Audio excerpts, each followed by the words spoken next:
Hindi ko alam kung ano ang sasabihin habang nakatingin kay Lolo Henry. Ramdam ko ang paggapang ng lamig mula sa ilalim ng mga paa ko paitaas sa ulo ko. Tinakasan din yata ng buhay ang mukha ko at ang tanging nagawa ko lang ay ang iawang ang bibig ko habang nakatingin sa kanya. Matapos ang ilang segundo ay napakurap-kurap ako. What do you mean, Paula? Hindi ko po alam ang sinasabi niyo. Pagpapatuloy ko sa pagpapanggap dahil baka sinusubukan niya lang ako na baka isa ito sa mga sinasabi ni Mr. Mondejo na katangian ng lolo niya. Ang pagiging tuso nito. Hinintay ko ang reaksyon niya pero nakatitig lang siya sa akin. Walang bahid ng kahit na anong pagbibiro sa ekspresyon niya. Blanko ang mukha pero dama mo ang napakabigat at nakakatakot na orang nagmumula sa kanya. Higit na mas nakakatakot at nakaka-intimidate kay Mr. Mondejo. Are you still going to keep your act? Malamig niyang tanong bago ako tinitigang muli. Doon na umurong ang lahat ng patak ng tapang ko sa katawan. Maigpit kong hinawakan ang isa kong kamay nang magsimula itong manginig at magpawis. Sobrang lakas ng kabog ng dibdib ko na wari mo'y sasabog ito. Halos bumaliktad din ang sikmura ko at may kung anong bumara sa lalamunan ko na pinipigilan ako makapagsalita. Hindi ko po kayo maintindihan. Mahinang sabi ko matapos ang ilang segundong pagpapakalma ko sa sarili ko. Pero mas tumindi lang yata ang nararamdaman ko. Ngumisi siya sa akin at napailing bago sumandal sa upuan. Iha. Huminga siya ng malalim bago muling umiling. Ilang sandali pa ay muli siyang tumingin sa akin habang naniningkit ang mga mata. Do you really think I am that gullible? Kunot noon tanong niya. Nanginginig kong binuksan ang cellphone ko para sana i-contact si Mr. Mondejo pero marahang ipinatong ni Lolo Henry ang palad niya sa screen ito. Don't bother calling him, or things will get really complicated and messy. May nahon niyang sambit bago siya may ibinigay na brown envelope sa akin. You can drop the act now, Candace Sandoval. Binuksan ko ang envelope at halos manlaki ang mga mata ko nang makita ko ang personal ko impormasyon na nandoon. Hindi lang impormasyon ko kundi pati na ang mga magulang at kapatid ko. Ilang beses pa ako napakurap bago tumingin kay Lolo Henry. Tanging pagtingin na lang ang nagagawa ko dahil hindi ko na kayang ibuka pa ang bibig ko dahil sa kaba at pangamba. You see, hindi ako ganoong katanga gaya ng iniisip niyo. Anya bago siya ngumiti sa akin pero imbes na mapanatag ay mas lalo lang akong kinabahan at natakot. Hindi ko pa kasi alam kung ano ang tunay na ugali niya at kung ano ang kaya niyang gawin. Iniisip ko pala ang mangyayari sa akin ay nanlalamig na ako. I am wiser and cunning than you think I am. Hindi ako nakapagsalita. Yumuko na lang ako para iwasan ang nakapanlalamig niyang mga titig. But I'll give it to my grandson for coming up with such a wonderful and massive scheme. Muling pagsasalita niya bago siya mahinang tumawa. And one would surely fall for it. Malas lang niya dahil sa akin niya naman ang ugaling iyon. And you know, nobody outsmarts the original. Dagdag pa niya. So, pigil ang bawat paghinga ko. I can already see my future crumbling right before my eyes. Siguro ito na rin ang karma ko sa ginawa kong panloloko ng tao. Siguro ito na rin ang kabayaran ko sa panlalamang ng kapwa. Aren't you curious how I saw through your act? Tanong niya. Look at me, Iha. Wala ko nagawa kundi sundin siya. Marahan kong inangat ang ulo ko para tingnan siya at nakita ko ang kalmado niyang ekspresyon at matamis ng ngiti pero hindi pa rin noon nabago ang kaba at takot na nararamdaman ko. Paano po? Lumawak ang ngiti niya sa sinabi ko. Aside from me and my apo think alike in so many ways, masyado din kayong halata. I've known my apo for the longest time. Kilala ko ang ugali niya. I know how he hates to be tied with a woman. Kaya ganoon na lang pagtataka ko na sabihin niya sa akin na ikakasal na siya. And I didn't even catch the news that he got a girl already. Paliwanag niya bago umiling. And that made me think that it might probably because of the condition I gave him. To see him settle down with his own family before he gets his inheritance. Marahang pagtango lang ang nagawa ko bago ko muling ibinaba ang tingin dahil wala na rin namang rason para depensahan pa ang sarili ko. Wala na. Bistado na kami. Sigurado akong hihilahin ako ni Mr. Mondejo sa kung saang impyerno man siya lalagapak. Bago pa man ako umuwi ay may duda na ako. But still, I chose to believe him. I chose to think that he probably might have found a girl he'll settle down with. Magpapatuloy niya sa kwento. But after seeing you and getting to know you a little, I saw how precious of a woman you are. Too precious for him. I can't even see you putting up with his demeanor. You were too good for him and that's what convinced me to do my own investigation. Tanging isang pilit na ngiti lang ang naging tugon ko bago ako nag-angat ng tingin para tingnan siya sa kanyang mga mata.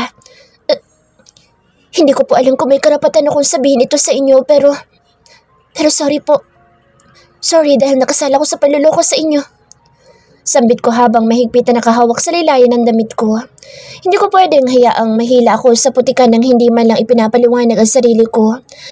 Gusto kong kahit sa pagkakataong ito'y magawa kong depensahan ang sarili ko. Pero wala po akong choice. Tinakot po ako ng apo niyo na gagawin niya impyerno ang buhay ko kapag hindi ako pumayag. Hindi po kasi sana ako ang babae magpapanggap na asawa niya. Iba po. Nagkamali lang po sila ng sunodong babae. Hindi ko na napigilan ang pagtatapat ko sa kanya.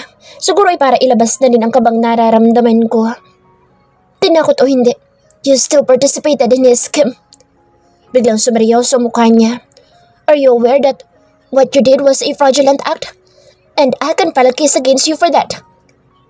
Po, mabilis ako umiling. Huwag po, Lo, please. Huwag niyo po akong kasuhan. Hindi ko na napigilan ang pamumuo ng mga luha ko. Una ko naisip ay ang pamilya ko at kung ano ang mararamdaman nila lalo na kapag nalaman nila na makukulong ako. Dala-dala ko ang mga pangarap nila kaya kapag nangyaring nakulong ako ay paniguradong maging ang pangarap nila ay masisira ng dahil sa akin. Hinawakan niya ang kamay ko at marahan iyong pinisil. Don't cry, Iha. I am not that heartless to do that to you. Paninigurado niya kaya kahit papaano ay nabawasan ng takot at pangambang nararamdaman ko. After having your background check, I was able to see and understand why you took such a gamble. Dagdag niya kaya napatingin ako sa mga mata niya. But in exchange for that, I want you to do me something. Ngumiti siya sa akin bago binitawan ang kamay ko. Ano po yun? Promise ko po gagawin ko yun basta kaya ko lang. Mabilis kong tugon. Kahit ano pa man iyon basta hindi lang ako makulong. Basta hindi lang masira ang pangarap ko para sa pamilya ko. I want you to continue the act with my apo. Nakangiti niyang sabi, continue to be his wife. Agarang kumunot ang noo ko sa sinabi niya. Agad akong binahan ng mga katanungan sa isipan ko. Po, it is what it is. Anya at matamis na ngumiti. Ipagpatuloy mo ang pagpapanggap niyo. But you'll have to report to me everything he does. Ikaw magsasalbing mata ko para malaman ko kung ano na ang ginagawa niya. Dagdag pa niya. And ano po? Napalunok na ako ng laway dahil hindi ko na mapigilan ang muling kabahan lalo na sa tono ng pananalita niya. Tingin ko'y may ipagagawa siya sa aking mahihirapan ako. Seduce him. Seduce may apo, Iha. Make him fall in love with you. Po? Nalaka ang mga mata ko sa sinabi niya. Kumunot din ang noo ko dahil hindi ko maintindihan kung bakit niya nasabi iyon. Sa dami ng pwede niyang kondisyon para i-redeem ko ang sarili ko ay bakit yun pa? You heard it right. Seduce him and make him love you. Do it and I'll forget every bad things you've done to me. Nakangiti niyang ulit. Make a choice. Nakagat ko na lang ang labi ko dahil sa labis-labis na frustration na nararamdaman ko. Tingin ko'y naubos ang lahat ng lakas na meron ako sa katawan dahil sa napaka-stressful na konfrontasyong iyon. Akala ko'y tuluyan ng masisira ang kinabukasan ko na magiging kahihiyan na ako sa buong angkan ko pero mas na-stress pa yata ako sa kondisyong ibinigay sa akin ni Lolo Henry. Doon pa lang ay masasabi ko na talagang maglolo sila ni Mr. Mondejo. Natanga ako ng ilang beses matapos kong marinig ang sinabi ni Lolo Henry. Nakatingin lang ako sa kanya habang nakaawang ang bibig dahil hindi ko alam kung paano siya sasagutin. Kung ano ba ang mga salitang dapat kong sabihin sa kanya.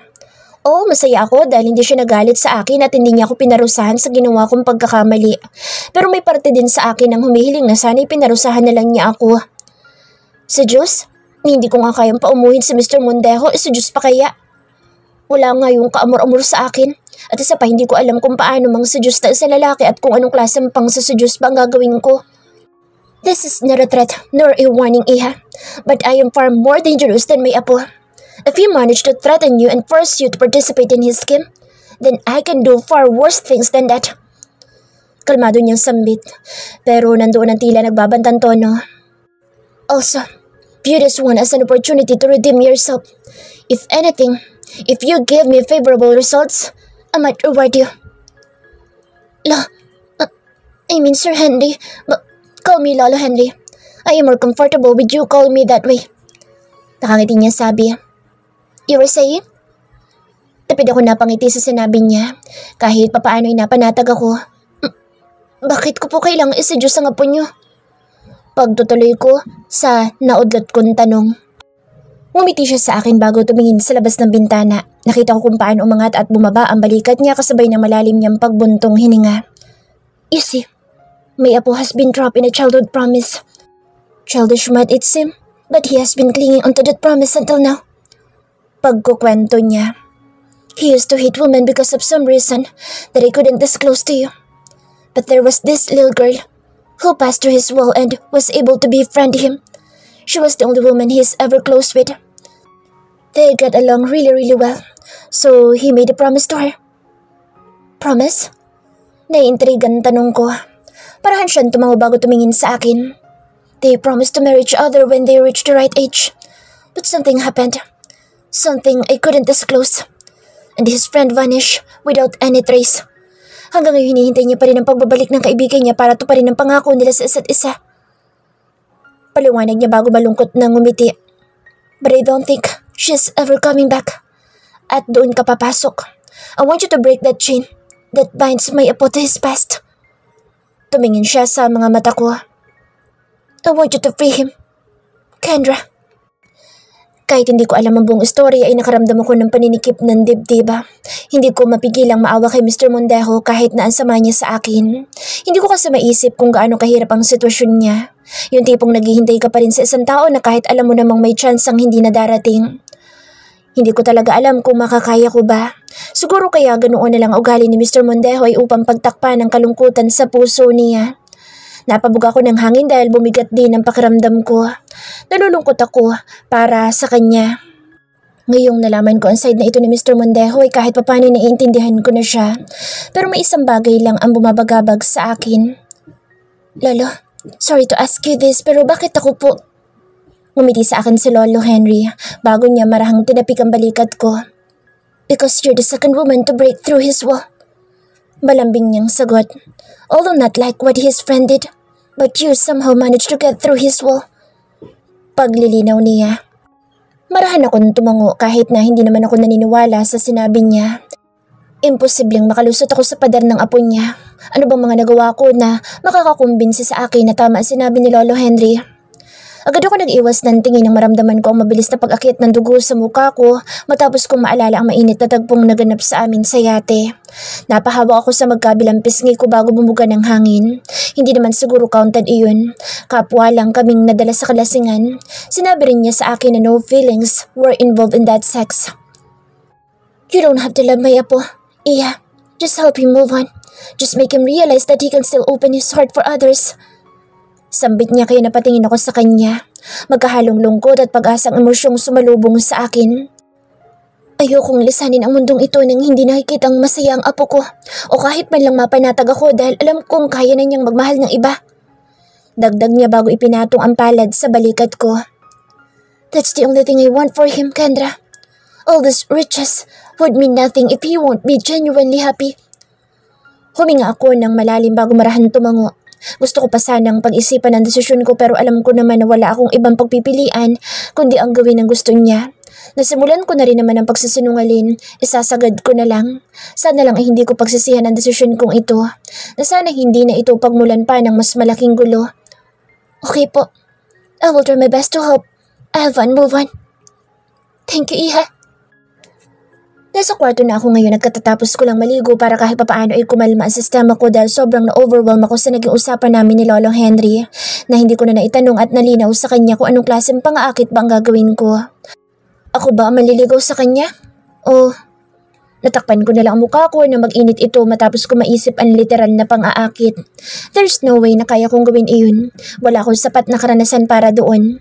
Bumuga ako ng hangin bago ako humiga sa kama habang may towel pa ang ulo ko. Tumitig ako sa kisame at nag-isip ng paraan kung paano ko matutulungan si Mr. Mondejo na mag-move on. Siyempre ang unang dapat kong gawin ay maging komportable siya sa akin at makita niya ako bilang si Kendra at hindi lang bastang babae na binayaran niya para magpanggap bilang asawa niya. Ilang sandali pa ay nakarinig ako ng 3 katok mula sa pinto. Ma'am, pinapatawag po kayo ni Sir Henry dahil nakauwi na daw po si Sir Ivan. Dinig kong sabi ni Becky, kaya bumangon ako para pagbuksan siya ng pinto. Okay, susunod ako agad. Nakangiting sagot ko sa kanya. Magbibihis muna ako. Tumango lang siya sa akin bago nagpaalam na aalis na. Nang nakaalis siya ay agad ko isinara ang pinto para makapagbihis na ako. Nagsuot lang ako ng tamang pantulog at inilugay ang buhok ko dahil medyo basa pa ito. Pagkatapos ay dali-dali na akong bumaba. Sa hagdan pa lang ay nakita ko na si Lolo Henry at Mr. Mondejo na nag-uusap sa living room. Honey, malambing kong tawag kay Mr. Mondejo. Napamura pa ako sa isipan ko dahil hindi ko lubos sa kalaing magagawa ko ito sa tanang buhay ko. Mabilis akong lumapit sa kanya at matamis na ngumiti. Welcome home. Dagdag ko sabay halik sa kanya sa pisngi. Kita ko pa ang pagngisi ni Lolo Henry kaya hindi ko napigilan ang pag-iinit ng magkabilang pisngi ko dahil sa hiya. You're just right in time, Iha. Kaluluto lang din ang hapunan. Sambit ni Lolo. Why don't we bring the talk over some good food? Tumango lang ako sa kanya bago bumaling kay Mr. Mondejo. How was work? Casual kong tanong. Are you hungry? Kita ko sa mga mata niyang tila naguguluhan siya sa nangyayari. Siguro'y nagtataka siya sa mga ikinikilos ko. Okay naman. Stress lang ng bahagya. Sagot niya. Why don't you give your husband a massage, Iha? I have some good oils you can use. Suwestyon ni Lolo Henry kaya maging ako'y nagulat sa sinabi niya.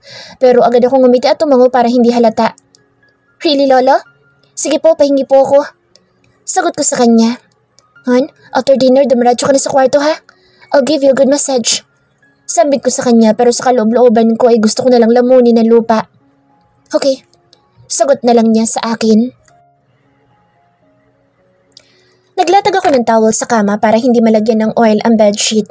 Nauna na ako dito sa kwarto para i-set up ang hihiga ni Mr. Mondejo mamaya kapag mamasahihin ko na siya. Nasa baba pa siya at mukhang kausap ang lolo niya. Hindi ko lang alam kung ano ang pinag-uusapan nila pero wala na akong pakaalam doon dahil hindi na ako takot na mabisto kami sa pagpapanggap namin. Huminga ako ng malalim matapos kong ma-set up ang kama. Hindi ko maitago ang kabang nararamdaman ko dahil tototohanin ko talaga ang pagmasahe kay Mr. Mondejo. Sinabi kasi sa akin ni Lolo Henry na ang pagbibigay ng masahe sa isang lalaki ay isa sa mga pinakamabilis na paraan para kunin ang loob nila, lalo na kapag galing ito sa isang stressful at nakakapagod na araw. Wala din naman ako magagawa kundi ang sundin ang sinabi niya. Kung ito ang sa tingin niya ang pinakamadali, then so be it.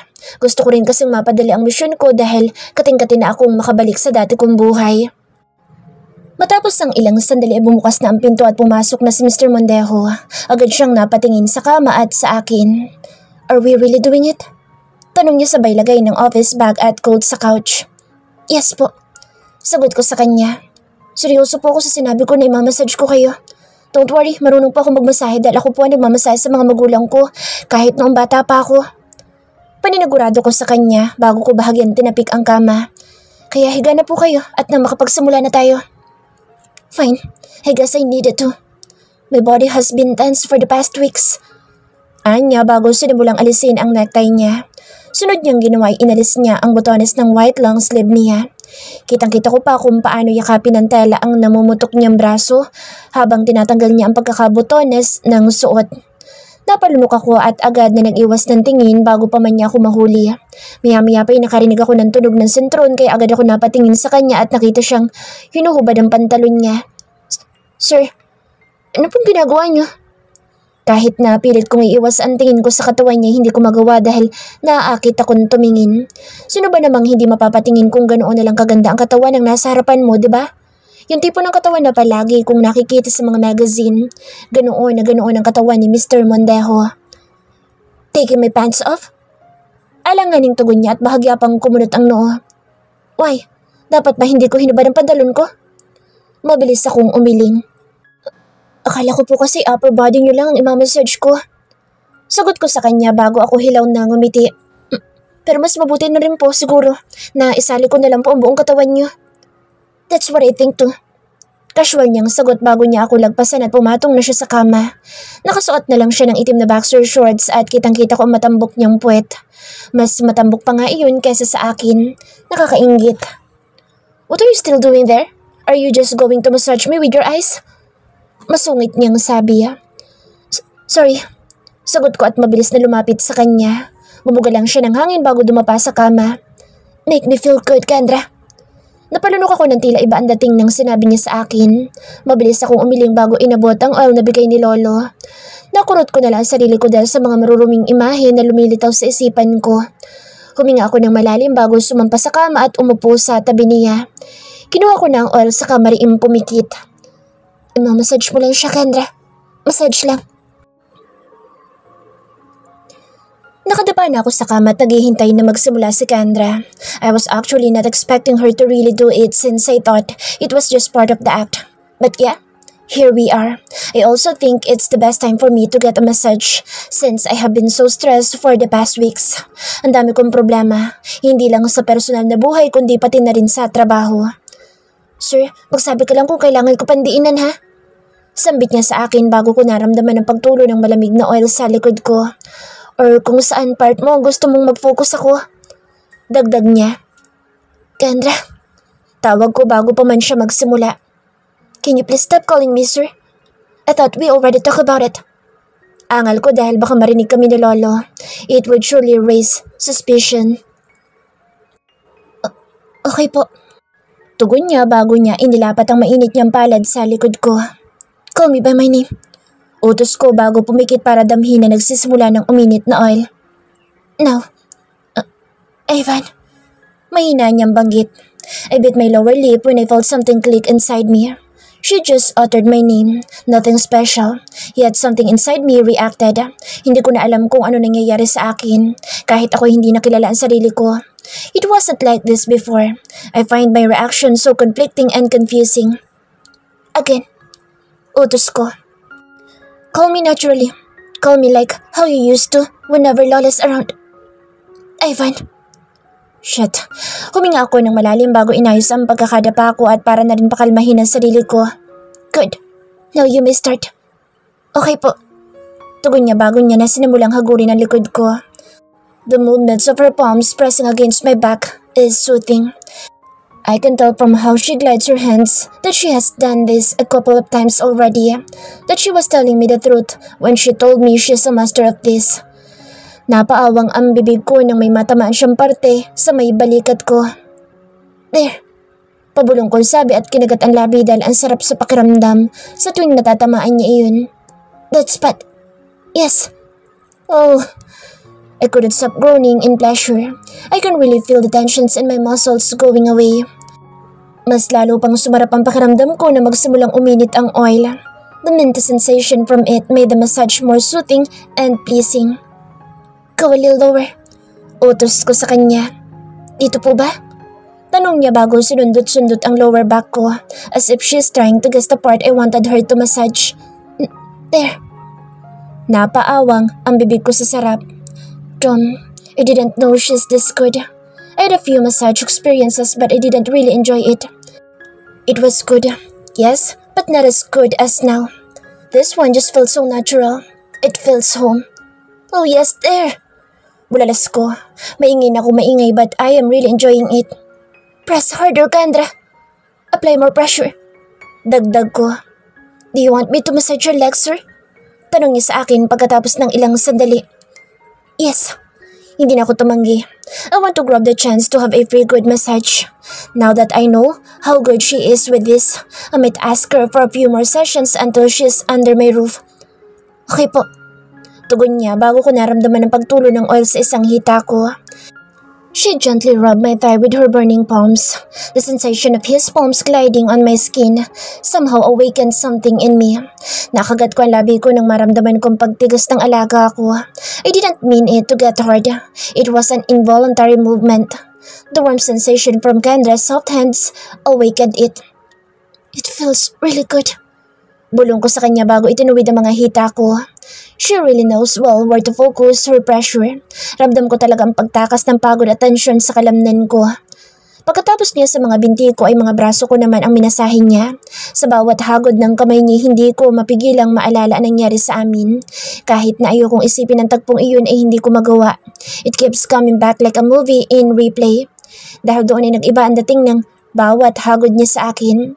Second by second, I can feel the oil burning my skin, fueling the heat inside me, setting my body ablaze. My heart started to pound like hell. Nanuyo din ang lalamunan ko. I don't want to admit it but I am getting turned on. Tigas na ang kahabaan ko.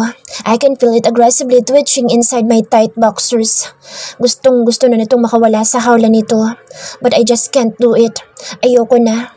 I should stop myself from getting addicted to it because it's extremely dangerous. Ivan, saan mo pa gustong magpamasahe? I cursed under my breath when her voice suddenly sounded tempting, as if she was trying to enchantingly tease me. Bumibigat na ang paghinga ko dahil sa labis-labis na init na nararamdaman ko, kaya naman huminga ako ng malalim para kahit papaano maibsan ang nararamdaman ko. I need to control my urges. I have to. Evan, tawag niya sa pangalan ko. And her voice sounded too sensually attractive. My legs. Massage me in my legs. Sabi ko na lang dahil feeling ko kulang pa sa parting iyon. Okay, pwede ka bang tumihaya? Hindi ko kasi mamamasahe ang harapang bahagi ng legs mo. Utos niya sa akin. I took a deep breath before shifting my position at nang makatihaya na ako ay napatingin ako sa kanya. Nang mapansin kong tila natigilan siya. Her eyes are slightly dilated while looking at something. And when I follow her gaze, napamura na lang ako nang makita kong tila nag-iisang tent ang boxer shorts ko dahil sa tigas na tigas kong alaga. I quickly covered it with my hands and looked away. Hindi ko mapigilan ang pag-iinit ng pisngi ko dahil nakaramdam din ako ng bahagyang hiya. Don't mind it. Just continue. Utal kong sambit bago ako huminga ng malalim. I still feel hot even after getting myself embarrassed. Okay lang po. Anya at nagsimula nang masahihin ang harapang bahagi ng hita ko. But things just got even worse. The pressure from her hand and the sensation that they all gives me as her palms glide through my skin made my dick even harder. Sobrang tigas ay masakit na ito dahil naiipit ito sa loob ng boxers ko. Malapit na ba tayo matapos? Tanong ko sa kanya habang tinatakpan ko pa rin ang umbok ko. And when I look at her, I saw her peeking at my bulge, and that was my last straw. Hindi ko na napigilan ang sarili ko. I got turned on. Kendra, I called her.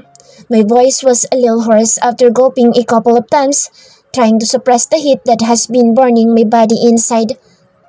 Po, tugon niya. Hindi siya makatingin sa akin and I don't know what's with it, but it turned me on even more. Her shy expression looked erotic. Huminga ako ng malalim bago dahan-dahang inalis ang kamay ko sa ibabaw ng boxers ko. I noticed you've been looking at my crotch from time to time. Panimula ko bago ako lumunok ng laway at huminga ng malalim. Do you want to see it? Hindi ko na alam kung ano sinasabi ko. I don't care about the consequences anymore.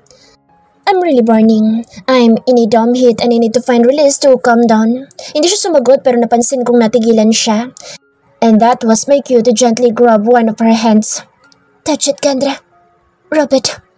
Halos pabulong kong sabi bago ko dinala ang kamay niya sa matigas na umbok ko. I was expecting her to refuse but I was surprised when she just let me bring her hand to touch it. Tiningnan ko lang siya. Her eyes were just focused on my bulge. Hindi niya iginalaw ang kamay niya. Nakapatong lang ito sa boxers ko but still, it made me more horny.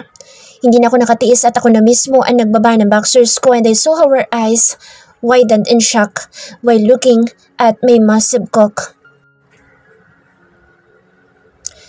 Hindi ko napigilan ang panlalaki ng mga mata ko habang nakatingin sa tayong-tayo na alaga ni Mr. Mondejo. Nangangati ako na ikumpara ang braso ko dito. Hindi ako makagalaw sa kinuupan ko, maging ang kamay ko ay nakalapat sa gilid ng sentro niya ay hindi ko maigalaw. Nanginginig ang mga kamay ko hindi dahil sa kaba kundi dahil sa init na nararamdaman ko.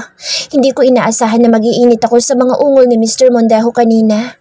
Pilit ko naman pinigilan pero hindi ko talaga napigilang maapektuhan sa mga ungol niyang tila musika sa tenga ko. Hindi ko mapigilang maalala ang mainit na tagpong naganap sa amin at mas lalo pa itong tumindi nang makita ko ang bukol sa boxers niya nang tumihaya siya. Ayoko mang aminin pero gusto ko na makitang muli ang alaga niya. Gusto ko itong makita ng malapitan at nangyari na nga. Sa harap ko ay ang tuwid na tuwid niyang alaga. Hold it. Utos niya sa malalim at medyo paus na boses. Massage it, Kendra. Let it feel your wonderful hands. Mapang-akit niyang dagdag bago niya kinuha ang kamay ko at ginabayan papunta sa katawan nito. Mabilis kong binitawan ang alaga niya matapos niyang makaraos. Bumaba ako sa kama. Hugasan ko lang po ang kamay ko. Paalam ko at daladalin tumakbo sa banyo habang paulit-ulit na minumura ang sarili ko. Huhugasan ko na sana ang kamay ko nang makita ko mula sa salamin na sumunod sa akin si Mr. Mondejo. Dahan-dahan siyang naglalakad nang walang kahit na ano sa plot at buhay pa rin ang gabraso niyang alaga. Evan. Tawag ko sa kanya. Mula sa salamin ay tumitig siya sa mga mata ko. Kendra. Lumapit siya sa akin sabay patong ng baba niya sa balikat ko. Nagkatinginan kami sa salamin at gamit ang malalim at medyo paus na boses ay bumulong siya. Can we do it? Pigil ang paghinga ko nang maramdaman ko ang pagdikit ni Mr. Mondejo ng sentro niya sa akin likod. Pagkatapos kong hugasan ang mga kamay ko ay tumitig akong muli sa kanya. Ivan, nautal kong sambit nang maramdaman ko ang mainit niyang palad na gumapang mula sa aking balakang pababa sa aking hita. I want more, Kendra. Bulong niya sa akin at halos manigas ang katawan ko nang tumama ang mainit niyang hininga sa aking leeg. Your hands weren't enough to tame me. Dagdag niya at marahang inamoy ang leeg ko, dahilan para tuluyang manayo na ang balahibo ko.